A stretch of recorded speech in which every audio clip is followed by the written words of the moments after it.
앉아서 진행하겠습니다. 네.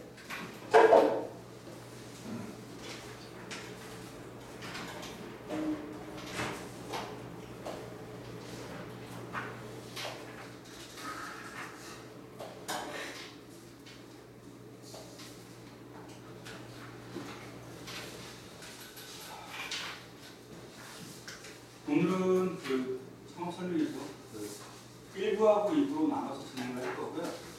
1부는 저희 옛날 이야기 하듯이 편하게 얘기를 국민투표가 어떻게 생겨났는지부터 어떻게 성장이 왔는지 그 과정에서 어떤 사업들이 생겨났는지 얘기를 드리겠고요. 그리고 2부는 본격적으로 서비스에 대해서 국민투표가 펼치고 있는 서비스에 대해서 하나하나 설명드리겠습니다. 다들 처음 듣는 분들은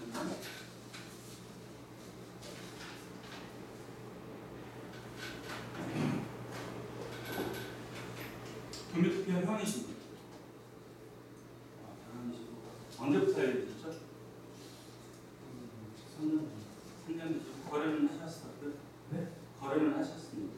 거래 좀 하다가 그게 좀 뚫네요. 어떤 쪽으로 거래를 하셨죠? 어떤 쪽? 일반적인 B2B 배송되는 쪽이신 거예요? 물건을 직접 보신 적 있으신가요? 네? 물건이라든가 창고라든가 좀 보신 적 있으신가요? 네. 저번에 인천에 한번 찾아갔을 때 그게 죄송합니다. 지금 오늘 만난 분들 뵙다 보니까 기억을 못하고 다른 분들은 지연이십니까?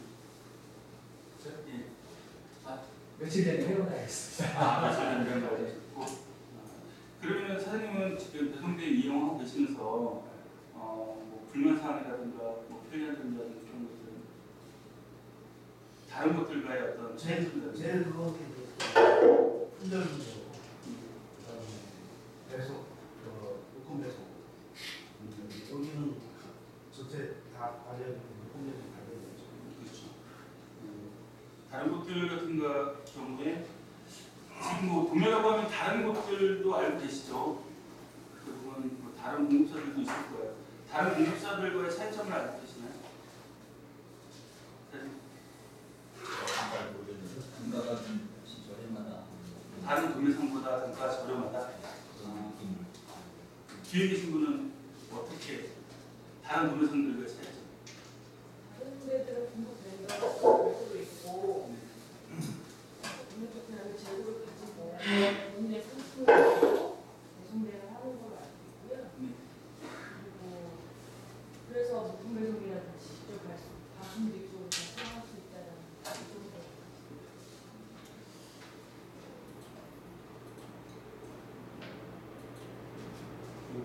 다른 데 소속적인 언급하기는 좀 그렇고 도매라고 치면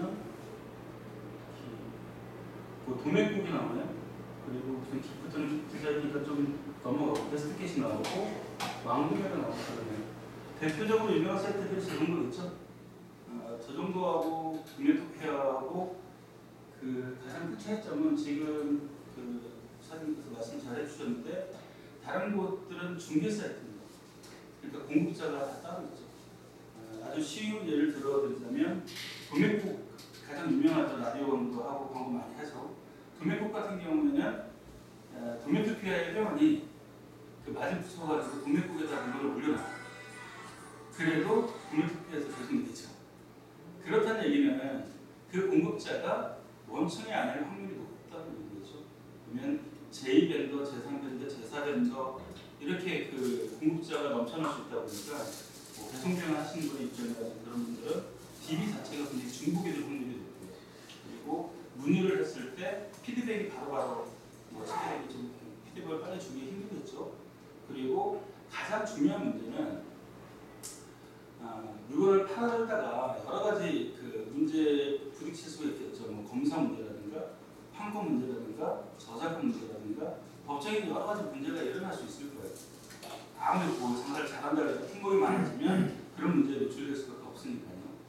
그런데 다른 곳들은 중개 사이트이기 때문에 공급자가 그 부분에 대해서 책임을 져주지 않습니다.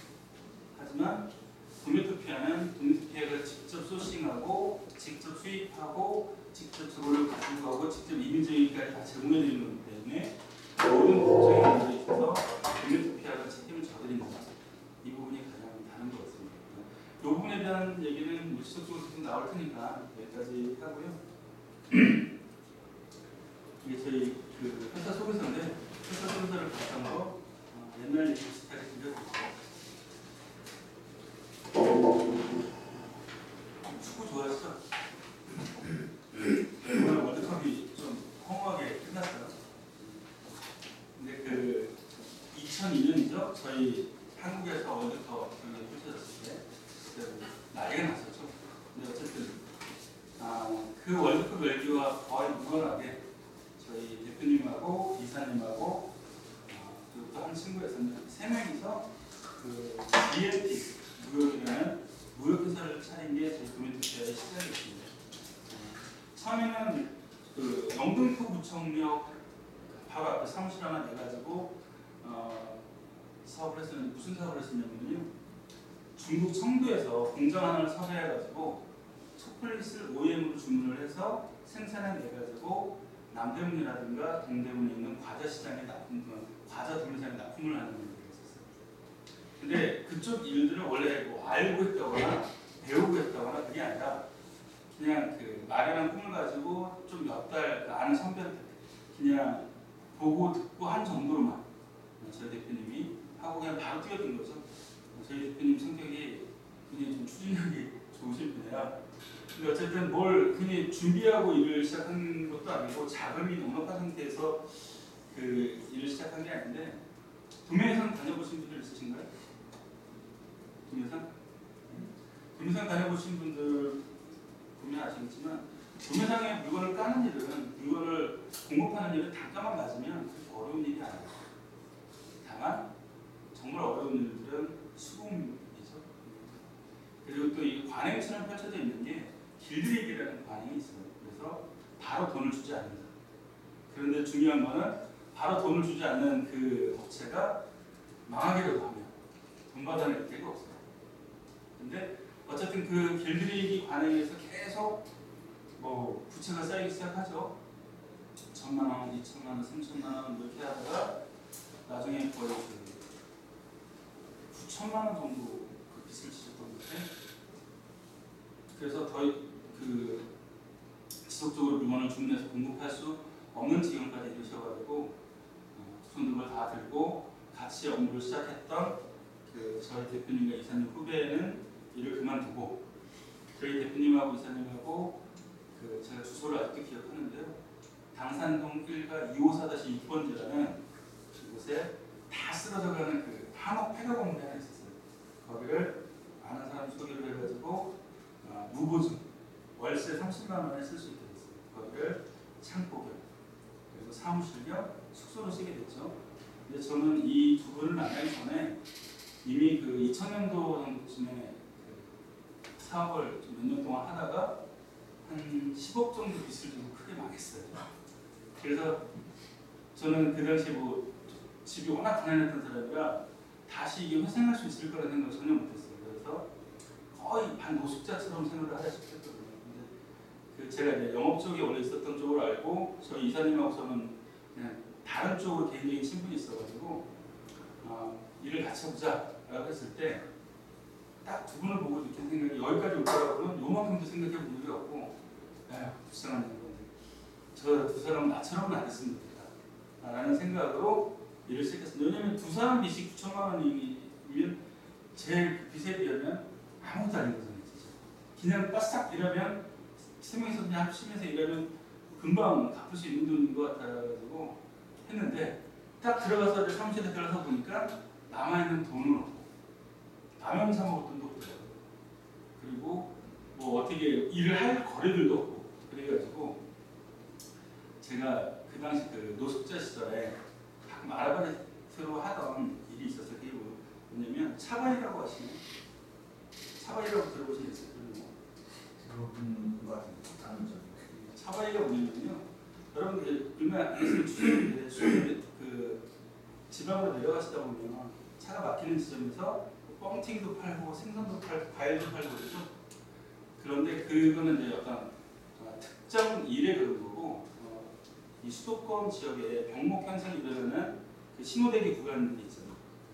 신호가 있고 신호가 이렇게 딱 있을 때 차가 쫙 막혀 있으면 그때 이제 딱 10,000원에 팔 수 있는 물건을 가지고 들어가거든요. 뭐 식칼 3종 세트라든가 아니면은 그 무슨 그 계산기 5종 세트라든가 뭐 이런 것들, 그리고 가죽 장갑 2종 세트 딱 10,000원짜리로 바꿀 수 있는, 그냥 10,000원짜리 집중해서 딱 흔들면 딱 달려가서 물건 주고 10,000원, 물건 주고 10,000원 받고 이렇게 할 수 있는 문제를 했었는데, 이게 보통 못하는 사람 같은 경우에는 하루에 한 6만 원, 잘하는 사람은 하루에 한 10만 원에서 10만 원 정도 벌거든요. 그 일을 같이 했어요. 저희 이사님하고 대표님도 뭐 노가다, 막노동도 막 하고 그러셨던 분들이라 이거 노가다보다 힘들어요. 처음에 그랬더니 이게 무슨 노가다보다 힘드냐, 노가다보다 훨씬 힘들죠. 그러더니 한 20일 정도 그 일을 하니까 알아누구시더라고요.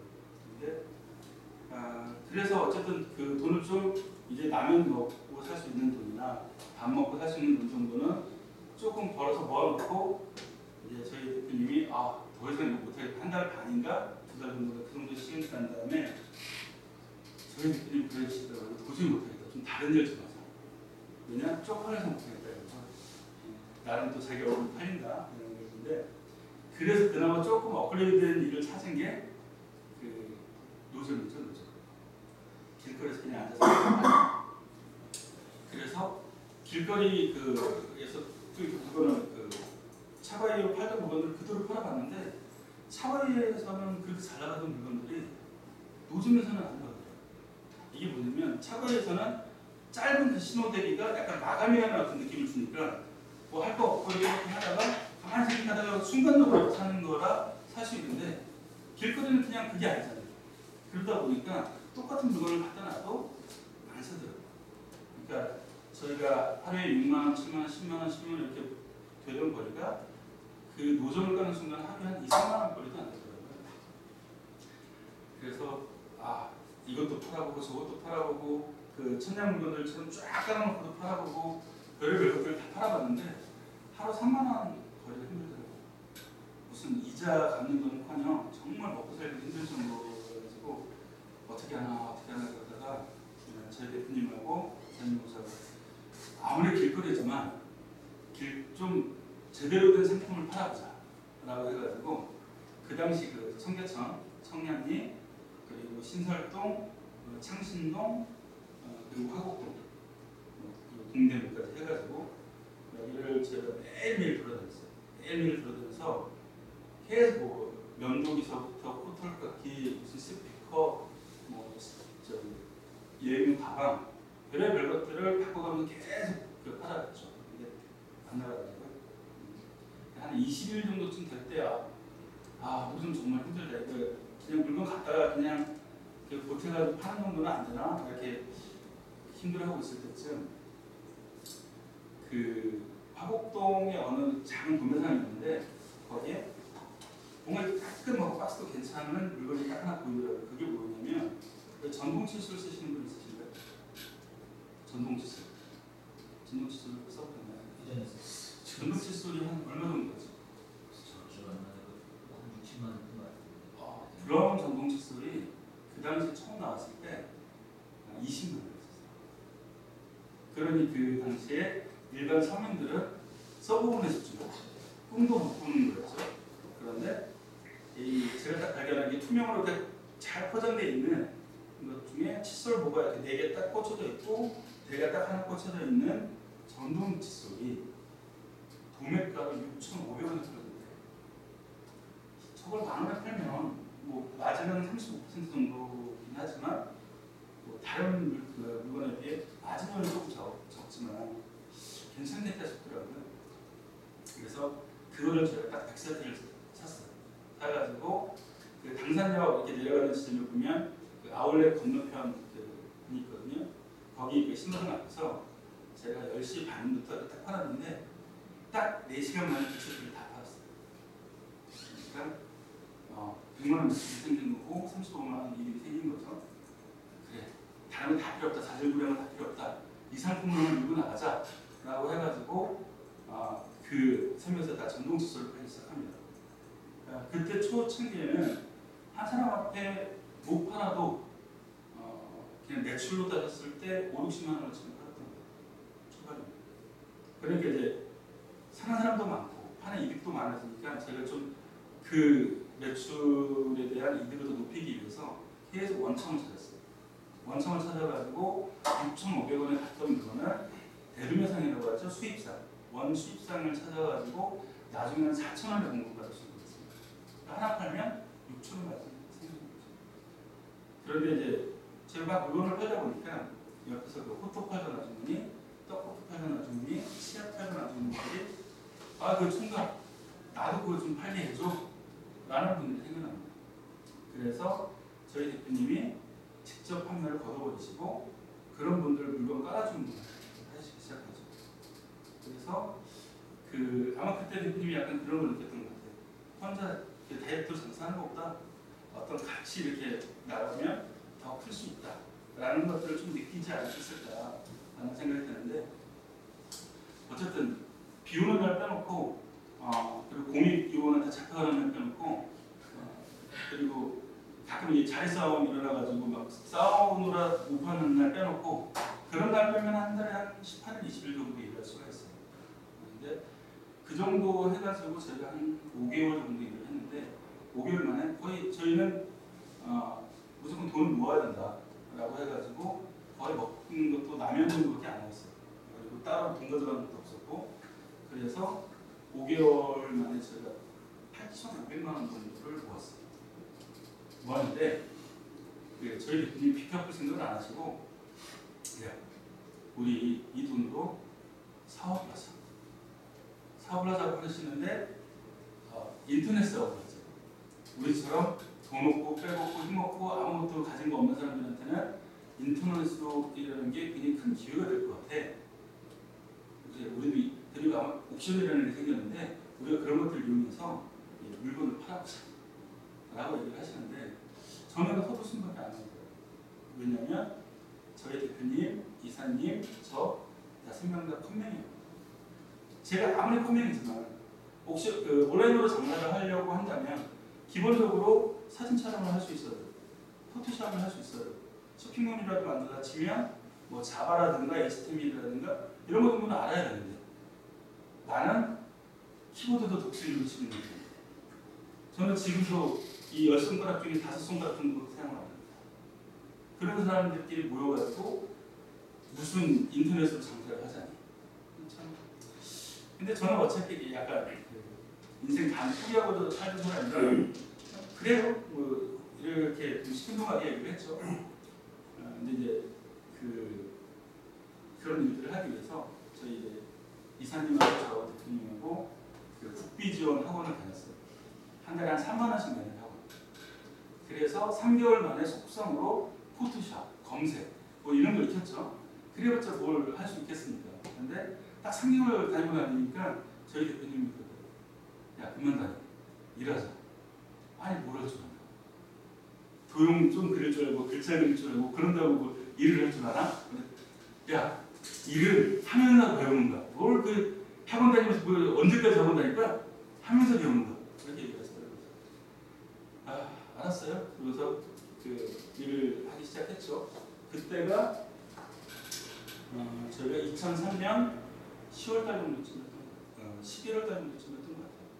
그래서 저희가 어쨌든 안 되는 실력으로 뭔가 뚝딱뚝딱 하고 뭐 책도 사서 보고 이렇게 뚝딱뚝딱 해가지고 정확히 한 달 만에 나온 사이트가 이 초콜릿닷컴이라는 사이트입니다. 초콜릿이라는 말하고 레일이라는 말하고의 합성입니다. 이름 예쁘지 않나요? 제가 지었습니다. 제가 지었는데 지금은 제 이름에 대한 제가 제일 처음 만든 도메인이다 보니까 저 이름에 대한 애착이 있어가지고 저 사이트 지금 살아있나? 저 도메인 살아있나? 하고 봤더니 다른 분이 글쎄 성명품 파는 쪽으로 제목을 지어요. 근데 어쨌든 제목에서 짐작하다시피 이 사이트는 실제로 저희가 도매상 납품을 했었다고 했잖아요. 과자 상들 많이 알거든요. 그래서 그 과자 상들한테 편하게 물건을 받을 수 있기 때문에 일단 그걸 이용해서 장사를 하자. 그리고 두 번째는 지금은 뭐 가까운 좀 큰 뭐 홈플러스나 이마트만 가더라도 외국 과자들 굉장히 쉽게 사 먹을 수 있지만 저 때만 하더라도 외제 과자 사 먹으려면 남대문 시장이나 동대문 시장 가셔야겠죠. 그렇죠, 사장님. 그런데 나름 주변에서 보면 외국 과자 매니아들이 있어요. 그리고 어린애들도 보면 외국 과자 하나 딱 사서 있으면은 뭐 주변 애들한테 괜히 뭔가 의식될 수 있는 그런 때였잖아요. 그렇죠. 네. 그래서 그런 매니아층이 있을 거다. 그런 매니아층을 공략하자라는 걸로 시작을 했습니다. 그래서 저 쇼핑몰을 만들고 그리고 저기 쇼핑몰에 있는 것들을 옥션에 올려서 팔자. 그래서 옥션에 올렸죠. 근데 옥션 그 당시 옥션은 지금처럼 그 사업자기만 하면 누구나 무료로 상품을 올릴 수 있잖아요. 그 당시에는 그렇지 않았습니다. 그 당시에는 경매라는 방식하고 공동 구매하는 방식밖에 없었어요. 다 2주짜리. 근데 경매라는 방식과 공동 구매하는 방식으로 물건을 등록하려면 최소 만 몇백 원이 들어갔어요. 근데 저희가 상품 5,000원짜리들 물건을 쫙 올려놓고 골라서 9,800원에 구매하게끔 했는데 그러면 딱 5건, 6건 정도 팔면 겨우 그 수수료가 등록 수수료. 그런데 저희가 거의 한 달 동안 하루에 판매되는 게 최고 많이 판매된 날이 7개. 그리고 7건이죠. 개수는 조금 더 있을 수 있어야 됩니다. 그리고 적게 판매되거나 평균 한 5건, 6건.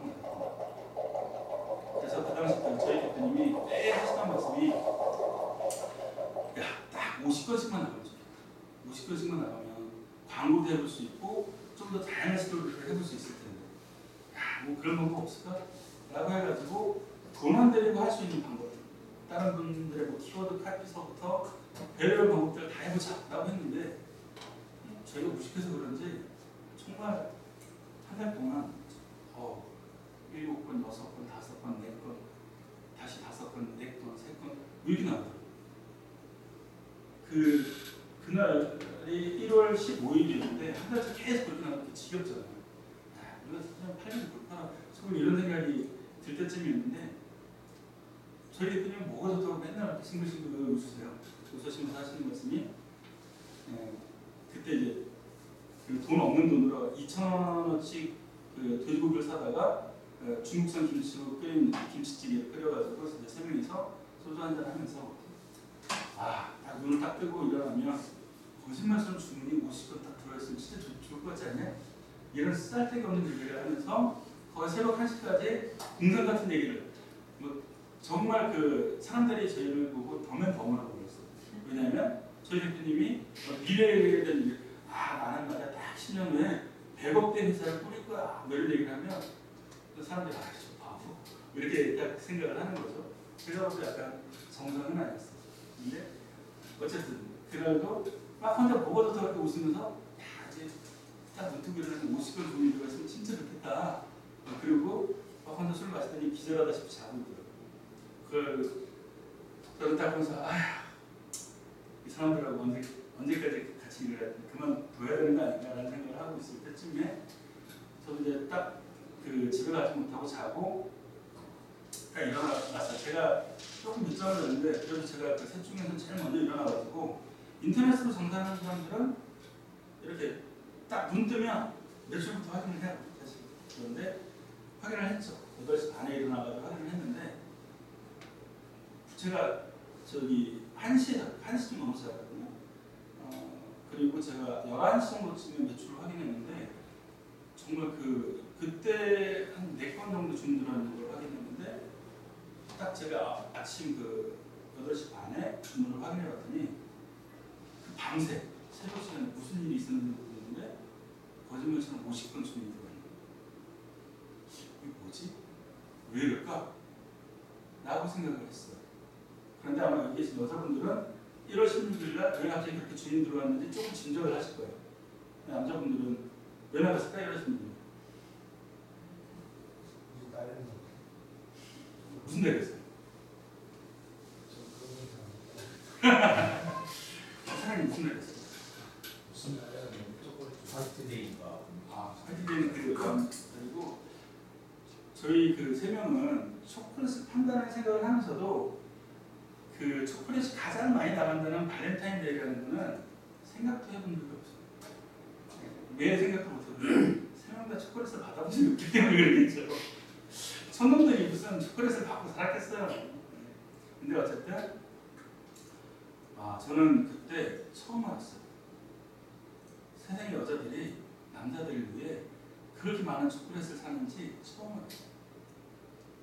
이게 50분 종류 들어 저희는 그때까지 발렌타인데이 때문에 나가는 거 모르고 막 보내고 저녁 한 6시 보니까 또 한 6, 70분 들어갔어요.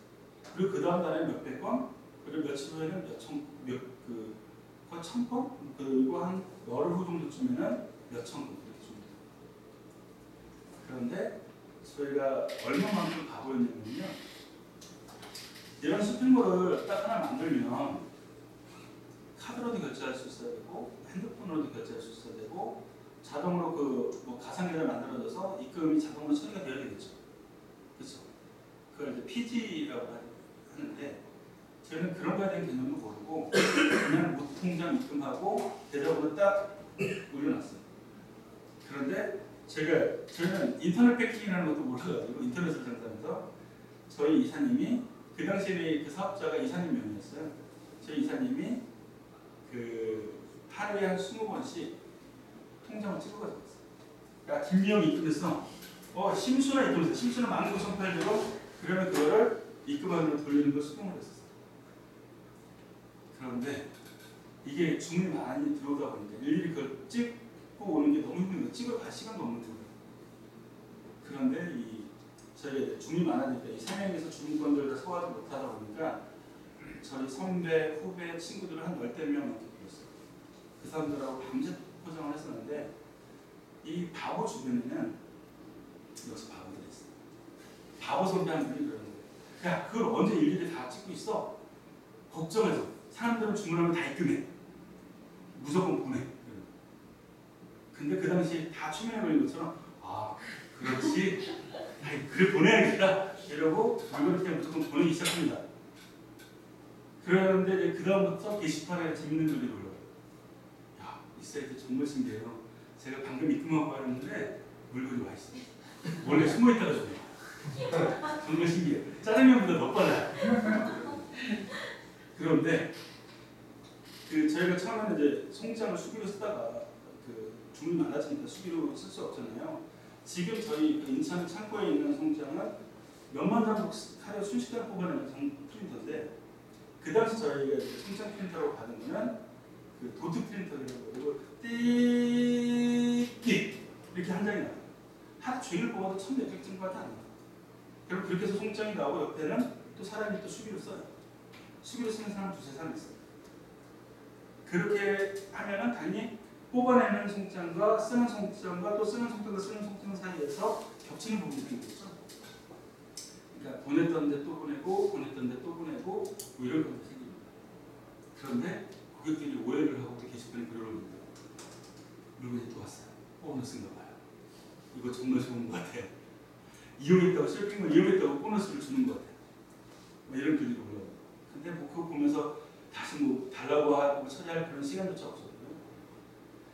그렇게 무식했는데도 불구하고 저희는 남들 한다는 것도 다 쫓아가고 싶어가지고 쇼핑몰 가입을 하면 보통 회원 가입 기준으로 1000포인트, 2000포인트 또 추천을 하면 또 1000포인트 뭐 이렇게 주는 그런 게 있죠. 저도 남들 하는 거 다 쫓아간다고 해봤어요. 그랬더니 이 어린 놈의 인간들이 주민등록번호 생산기를 돌려보내요. 갑자기 10대 친구들이 몇십만 포인트를 가진 친구들이 생겨납니다. 이것도 나중에 아는 거예요. 그 당시엔 몰랐죠. 그냥 어린 친구들이 몇십만 원어치 초콜릿을 사네. 야, 어디 이렇게 나눠주려고 그러나? 그럴 정도는 아니죠. 그것도 모르게 물론 계속 보냅니다. 그걸로만 해도 엄청 손해를 봤을 거예요. 그러니 아마 그 당시에는 저희 말고도 이런 말이 유행했었어요. 인터넷 초창기 판매 시절이었기 때문에 대박 나고 망하지. 저희가 정말 하루에 딱 3시간 자면서 포장을 했어요. 전화 받을 시간도 없었고 다른 거 찾아할 시간도 없었어요.